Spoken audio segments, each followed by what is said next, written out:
tous. J'aimerais d'abord commencer par saluer l'initiative Connecting Day et notamment la version marocaine. Au passage, saluer mes amis du série de la région Souss Massa et souhaiter la bienvenue à toutes les personnes qui nous écoutent. Moi, je vais profiter des 10 prochaines minutes pour très rapidement me présenter et ensuite présenter mes différentes activités afin de mettre en avant un certain nombre de choses et voir dans quelle mesure est-ce qu'il pourrait y avoir des synergies avec ce que vous faites, vous qui m'écoutez, et éventuellement prendre contact pour essayer de créer de la valeur ensemble. Alors, en quelques mots, moi, je m'appelle Ismaël, je suis marocain, j'ai grandi au Maroc. J'ai quitté ensuite pour aller faire mes études à l'étranger, notamment à New York, à l'université de Cornell, où j'ai eu là-bas mon master, et j'ai ensuite rejoint le cabinet du Boston Consulting Group, d'abord au bureau de Paris, et ensuite j'ai fait partie de la première promotion qui a ouvert le bureau de Casablanca. C'était il y a déjà 10 ans maintenant, le temps passe très très vite. J'y ai passé 3 ans à Casa et ensuite j'ai quitté le BCG pour me lancer à mon compte en tant qu'entrepreneur dans le cadre d'un startup studio qui s'appelle Whip.co et que vous pouvez voir derrière moi, et dont le modèle consistait dans un premier temps à dupliquer des modèles de startup qui fonctionnaient à l'étranger, les adapter au Maroc. On a fait ça pendant quasiment 7 ans maintenant. Et depuis 1 an, on a commencé à innover. Donc, je vais vous expliquer le process. Et le process, au départ, est relativement simple. On part du constat qu'il y a un temps de latence entre ce qui se fait en Occident, notamment aux États-Unis, qui met quelques années à venir vers l'Europe. Et depuis l'Europe, ça met encore quelques années à venir vers l'Afrique. Et partant de ce constat, on se dit que ce qui a fonctionné aux États-Unis, qui fonctionne maintenant en Europe, va forcément fonctionner dans quelques années au Maroc et en Afrique de manière plus générale. Et par conséquent, il suffit, entre guillemets, de copier-coller, si je peux me permettre, l'idée européenne vers le Maroc. Alors, bien évidemment, ce n'est pas si simple, puisqu'il faut adapter. Et d'ailleurs, souvent, l'innovation vient de l'adaptation. Et il faut aussi financer, parce qu'on le sait, dans le monde des startups, souvent, le break-even arrive après quelques années, et par conséquent, il faut donc financer les pertes d'exploitation pendant les années où on perd de l'argent. Et donc, dans le cadre de ce Startup Studio, nous avons d'abord levé des fonds au sein du Startup Studio pour financer une équipe qu'on va appeler back-office centrale, donc qui sont des fonctions support dans lesquelles il y a du développement informatique, web et mobile, de l'architecture informatique, mais aussi du marketing, de la partie administrative, financière, juridique, et qui sont donc des ressources au niveau central qui, elles, interviennent de manière mutualisée, c'est-à-dire que chaque ressource est partagée entre différents front office. Et chaque front office, en fait, est une startup différente. Donc, je vais vous en présenter 2 ou 3 aujourd'hui, qui sont des modèles de copier-coller qui ont plutôt bien fonctionné. Et je vais conclure ma présentation, puisqu'il me reste encore à peu près 8 minutes, avec un modèle qui est un modèle d'innovation issu du modèle de copier-coller. Voilà. Donc, on va prendre un premier exemple de start-up qui a bénéficié du back-office central et mutualisé et qui a copié un modèle étranger et qui est aujourd'hui devenu le leader dans son domaine au Maroc. Donc, cette start-up s'appelle Sarouti.ma.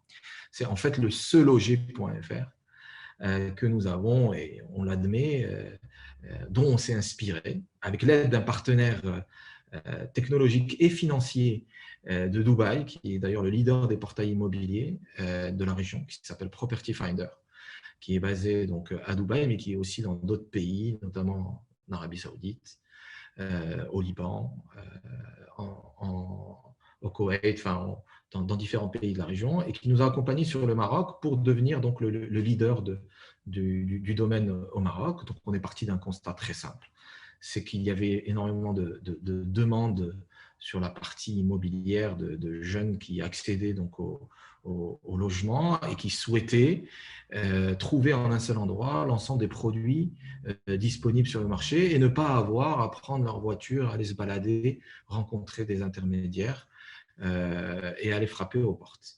Et donc, avec une équipe locale, nous avons agrégé l'ensemble de l'offre immobilière en travaillant avec des partenaires que sont les professionnels de l'immobilier, les promoteurs et les agences.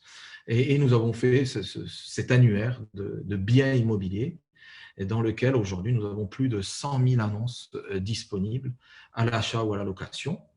Et bien évidemment, nous avons travaillé notre référencement naturel de manière à ce que notre portail soit référencé dans les premières positions lorsque tout internaute tape un mot-clé en relation avec l'immobilier. Donc, je vous invite à taper, louer, acheter un appartement, maison dans n'importe quelle ville du Maroc et vous verrez que sarouti.ma arrive en première position. Nous avons, grâce à ce référencement naturel, aujourd'hui plus de 20 000 visiteurs par jour qui viennent sur notre site, qui visitent à peu près 6 pages, qui restent plus de 4 minutes et qui contactent donc, les propriétaires des biens immobiliers. Donc, nous générons pour ces gens-là ce qu'on appelle des prospects qualifiés. Donc, notre rôle est d'être une place de marché et donc de mettre en relation offre et demande. Voilà un bon exemple de business qui est né dans le Startup Studio et qui est donc un copier-coller d'un modèle étranger que nous avons adapté bien évidemment au marché marocain parce que bien évidemment l'utilisateur marocain a certaines particularités auxquelles il a fallu qu'on réponde. Voilà. Maintenant, je vais passer à un deuxième exemple qui est aussi né dans notre Startup Studio, qui est à cheval entre le copier-coller et l'adaptation marocaine, vous allez le voir. Et avant de passer au troisième exemple, qui est un exemple d'innovation depuis le Startup Studio Maroc. Donc, le deuxième exemple, en fait, au départ, ça devait être un copier-coller. Lorsqu'on a commencé le projet, c'était en fait faire le Uber marocain. On s'est dit, Uber cartonne partout dans le monde. C'était il y a 5 ans maintenant. L'idée, c'est de faire exactement la même chose et de faire en sorte, donc ça s'appelle vôtrechauffeur.ma. Et donc, au départ, c'était une marketplace entre, d'un côté, les personnes qui sont à la recherche de transport urbain et d'un autre côté, les propriétaires de véhicules, qui soient professionnels de type taxi ou même indépendants de type vous et moi qui avons un véhicule. On les met en relation à travers une application et on fait en sorte que chacun puisse apporter un service à l'autre. On a commencé comme ça et très vite, on s'est rendu compte que ce modèle n'allait pas fonctionner au Maroc. Et ce, pour 2 raisons principales. La première raison, c'est que c'est un business model qui est déficitaire pendant très longtemps. On le voit encore, Uber perd toujours de l'argent.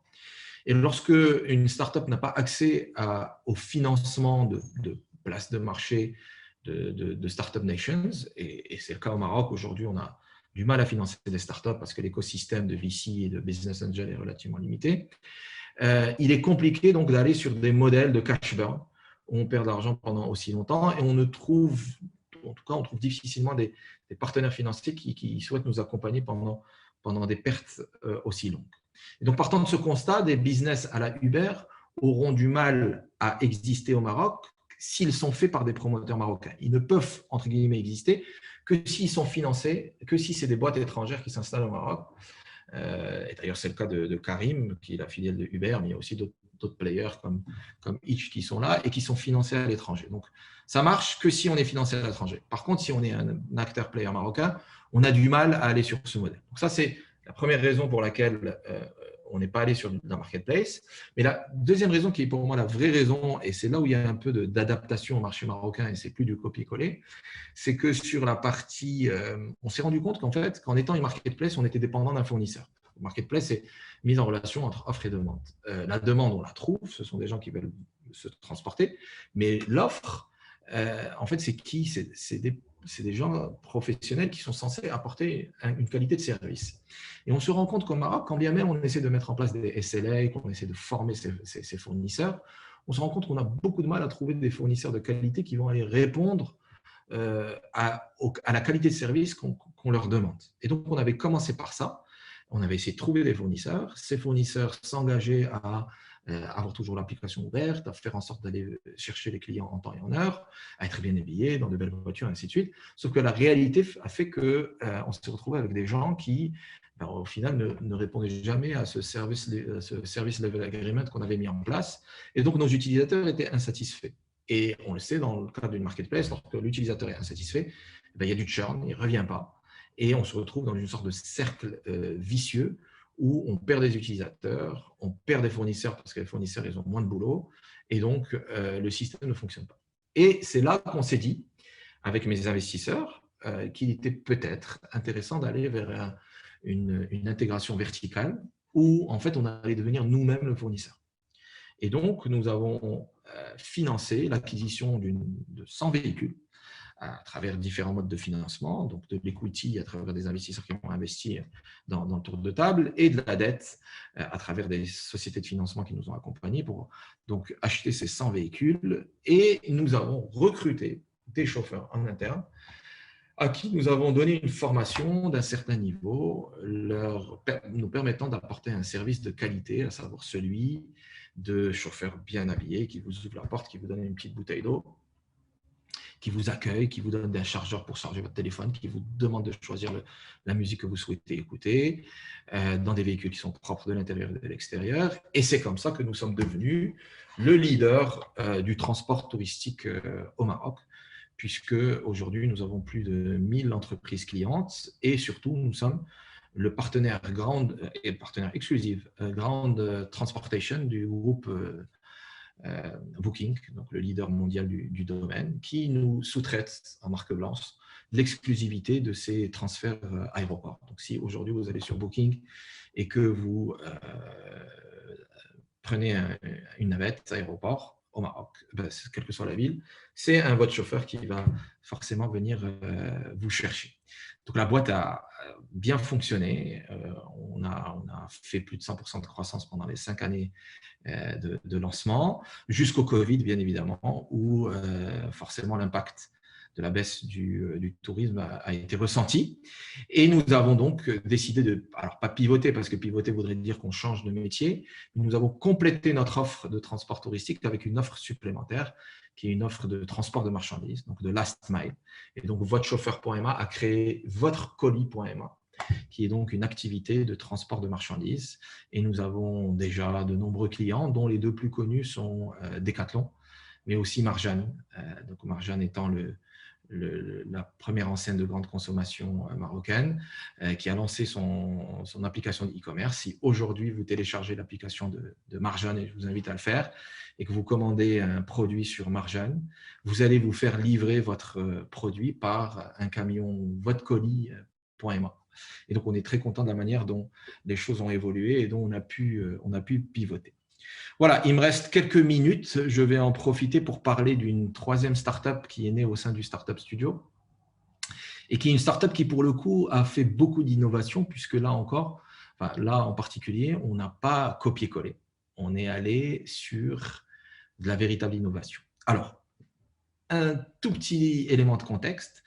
Je pars du principe, et vous m'excuserez, et là je m'adresse à tous les Africains qui m'écoutent, je pars du principe qu'il ne faut pas se voiler les yeux, ou la face. En réalité, il est très compliqué en Afrique d'innover sur des problématiques qui sont globales ou mondiales.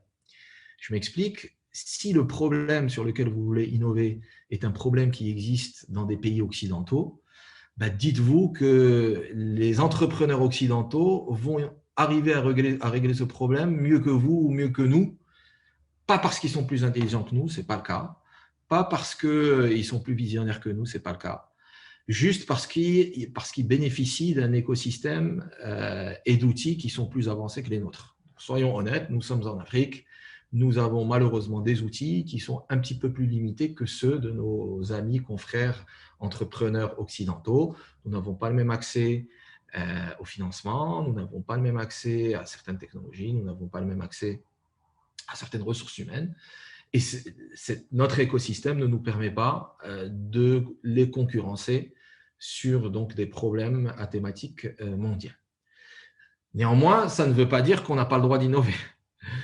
Donc, tout à l'heure, je le disais, on peut innover en adaptant à nos marchés, mais surtout, on peut innover en allant tacler des problématiques qui sont locales, des problématiques qui répondent à un besoin de nos pays.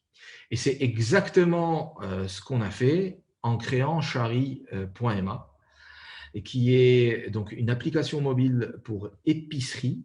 Donc, ce qu'il faut savoir, c'est que le retail dans nos pays a un poids beaucoup plus important que dans les pays développés. Et le traditionnel en Afrique, c'est 85% de la consommation passe par les petites épiceries et seulement 15 à 20% passent par les grandes et moyennes surfaces. Alors qu'en Europe, c'est le contraire. Lorsqu'un Français dépense 100 euros, 80 euros sont dépensés chez Carrefour et seulement 20 euros sont dépensés chez ce qu'ils appellent l'arabe du coin. Chez nous, c'est le contraire. On dépense 80 euros chez l'arabe du coin et seulement 20 euros chez Carrefour. Partant de ce constat, moi, j'ai essayé de régler une problématique qui est donc particulière au Maroc, mais de manière générale aux pays en voie de développement, qui est celle de comment est-ce que ces épiceries s'approvisionnent. Ces épiceries, à aujourd'hui, devaient soit fermer boutique pour aller au souk le plus proche, soit attendre la visite hypothétique d'un distributeur qui vient leur rendre visite à une fréquence bimensuelle, donc qui est très longue. Et souvent, ils ont du mal à avoir l'ensemble des produits dont ils ont besoin, donc ils sont souvent en out of stock. Et donc, Chari est une application mobile qui permet aux petites épiceries et aux commerces traditionnels de proximité de manière générale de pouvoir commander l'ensemble des produits dont ils ont besoin en quelques clics sur l'application et de se les faire livrer en moins de 24 heures dans leur magasin. Et donc, avec l'équipe, nous avons mis en place toute l'infrastructure logistique, donc depuis les outils de prise de commande, en passant par le warehousing, donc la gestion des dépôts, jusqu'à la livraison, donc le last mile, pour faire en sorte de livrer en temps et en heure l'ensemble des clients qui ont besoin de nos services. Et on est fiers aujourd'hui de dire qu'on est donc la première application. On a déjà 15 000 utilisateurs épicerie qui consomment de chez nous en moyenne une fois par semaine. Et on est très fiers d'être devenu national puisque nous avons aujourd'hui ouvert différents dépôts à travers tout le pays. Et on est très fiers de dire qu'on est sur un modèle qui n'existe pas forcément à l'étranger. Nous avons innové et nous sommes une start-up marocaine qui a la chance d'avoir créé un service qui peut s'exporter à l'international.